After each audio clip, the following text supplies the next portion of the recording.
మత్తయి సువార్త 5వ అధ్యాయము మొదటి నుంచి. ఆయన ఆ జనసమూహములను చూచి కొండ ఎక్కి కూర్చుండగా ఆయన శిష్యులు ఆయన యొద్దకు వచ్చిరి. అప్పుడు ఆయన నోరు తెరిచి ఇలాగ బోధింపసాగెను. ఆత్మ విషయమై దీనులైన వారు ధన్యులు, పరలోక రాజ్యం వారిది. దుఃఖపడివారు ధన్యులు, వారు ఓదార్చబడుదురు. సాత్వికులు ధన్యులు, వారు భూలోకమును స్వతంత్రించుకుందురు. నీతి కొరకు ఆకలి దప్పులు గలవారు ధన్యులు, వారు తృప్తిపరచబడుదురు. కనికరం గలవారు ధన్యులు, వారు కనికరం పొందుదురు. హృదయశుద్ధి గలవారు ధన్యులు, వారు దేవుని చూచెదరు. సమాధానపరచువారు ధన్యులు, వారు దేవుని కుమారులు అనబడుదురు. నీతి నిమిత్తం హింసింపబడువారు ధన్యులు, పరలోక రాజ్యం వారిది. నా నిమిత్తము జనులు మిమ్మును నిందించి హింసించి మీ మీద అబద్ధముగా చెడ్డమాటలెల్లా పలుకున్నప్పుడు మీరు ధన్యులు. సంతోషించి ఆనందించుడి, పరలోకమందు మీ ఫలం అధికమగును. ఇలాగున వారు మీకు పూర్వమందుండిన ప్రవక్తలను హింసించిరి. మీరు లోకమునకు ఉప్పై ఉన్నారు. ఉప్పు నిస్సారమైతే అది దేనివలన సారం పొందును?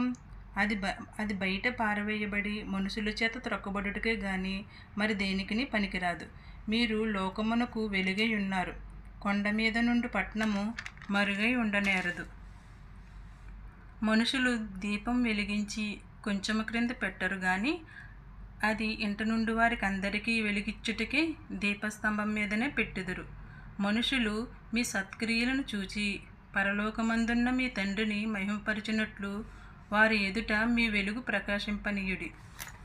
ధర్మశాస్త్రమునైనను ప్రవక్తల వచనములనైనను కొట్టివేయవచ్చితనని తలంచవద్దు. నెరవేర్చుటకే గాని కొట్టివేయుటకు నేను రాలేదు. ఆకాశమును భూమియు గతించిపోయినే గాని ధర్మశాస్త్రమంతయు నెరవేరు వరకు దాని నుండి ఒక పొల్లైనను ఒక సున్నైనను తప్పిపోదని నిశ్చయముగా మీతో చెప్పుచున్నాను. కాబట్టి ఈ ఆజ్ఞలలో మిగులు అల్పమైన ఒక దానినైనను మీరి మనుషులకు అలాగున చేయి బోధించువాడెవడో వాడు పరలోక రాజ్యంలో మిగులు అల్పుడనబడును. అయితే వాటిని గైకుని బోధించువాడెవడో వాడు పరలోక రాజ్యంలో గొప్పవాడనబడును. శాస్త్రుల నీతి కంటెను పరిచర్యల నీతి కంటెను మీ నీతి అధికం కాని యెడల మీరు పరలోక రాజ్యంలో ప్రవేశింపనేరని మీతో చెప్పుచున్నాను. నరహత్య చేయవద్దు. నరహత్య చేయవాడు విమర్శకు లోనగునని పూర్వీకులతో చెప్పబడిన మాట మీరు విన్నారు కదా.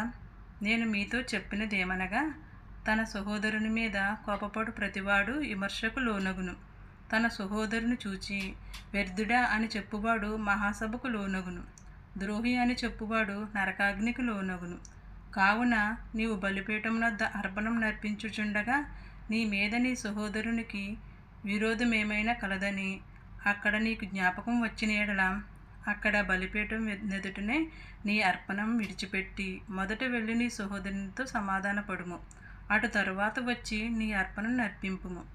నీ ప్రతివాదితో నీవును త్రోవలో ఉండగానే త్వరగా వానితో సమాధానపడుము. లేని యెడల ఒకవేళ నీ ప్రతివాది నిన్ను న్యాయాధిపతికి అప్పగించును, న్యాయాధిపతి నిన్ను బంట్రోతులకు అప్పగించును. అంతటా నీవు సరసాలలో వేయబడుదువు. కడపటి కాసు చెల్లించే వరకు అక్కడ నుండి నీవు ఎలుపులకు రానేరవని నీతో నిశ్చయముగా చెప్పుచున్నాను. వ్యభిచారం చేయవద్దని చెప్పబడిన మాట మీరు విన్నారు కదా. నేను మీతో చెప్పినదేమనగా, ఒక స్త్రీని మోహపు చూపుతో చూచు ప్రతివాడు అప్పుడే తన హృదయమందు ఆమెతో వ్యభిచారం చేసినవాడగును. నీ కుడికన్ను నిన్ను అభ్యంతరపరిచిన యెడల దాన్ని పెరికి నీ యొద్ద నుండి పారవేయము. నీ దేహమంతయు నరకంలో పడవేయబడకుండా నీ అవయములలో నొకటి నశించుట నీకు ప్రయోజనకరము కదా. నీ కుడి చెయ్యి నిన్ను అభ్యంతరపరిచిన యెడల దాన్ని నరికి నీ యొద్ద నుండి పారవేయము. నీ దేహమంతయు నరకములలో పడకుండా నీ అవయములలో ఒకటి నశించుట నీకు ప్రయోజనకరము కదా. తన భార్యను విడనాడువాడు ఆమెకు పరిత్యాగ పత్రిక ఇయ్యవలెనని చెప్పబడి ఉన్నది కదా. నేను మీతో చెప్పినదేమనగా, వ్యభిచార కారణం బట్టి గాక తన భార్యను విడనాడు ప్రతివాడును ఆమెను వ్యభిచారినిగా చేయుచున్నాడు. విడనాడబడిన దానిని పెండ్లాడువాడు వ్యభిచరించుచున్నాడు. మరియు నీవు అప్రమాణం చేయక నీ ప్రమాణములను ప్రభువునకు చెల్లింపవలెనని పూర్వీకులతో చెప్పబడిన మాట మీరు విన్నారు కదా.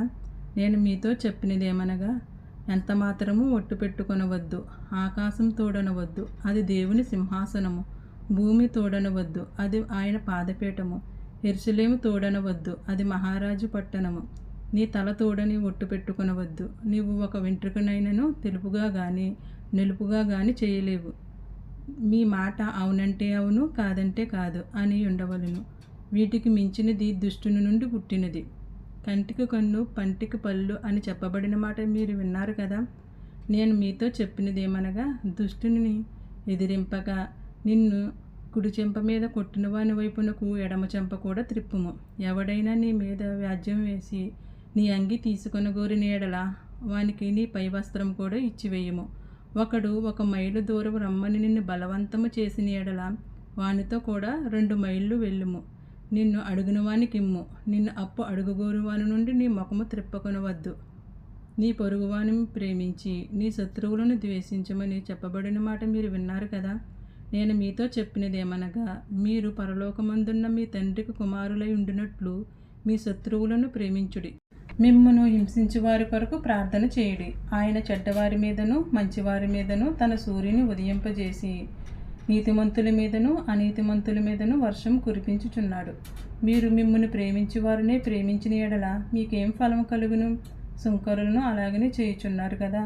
మీ సహోదరులకు మాత్రం వందనం చేసిన ఎడల మీరు ఎక్కువ చేయుచున్నదేమిటి? అన్యజనులను అలాగే చేయుచున్నారు కదా. మీ పరలోకపు తండ్రి పరిపూర్ణుడు గనుక మీరును పరిపూర్ణులుగా ఉండెదరు.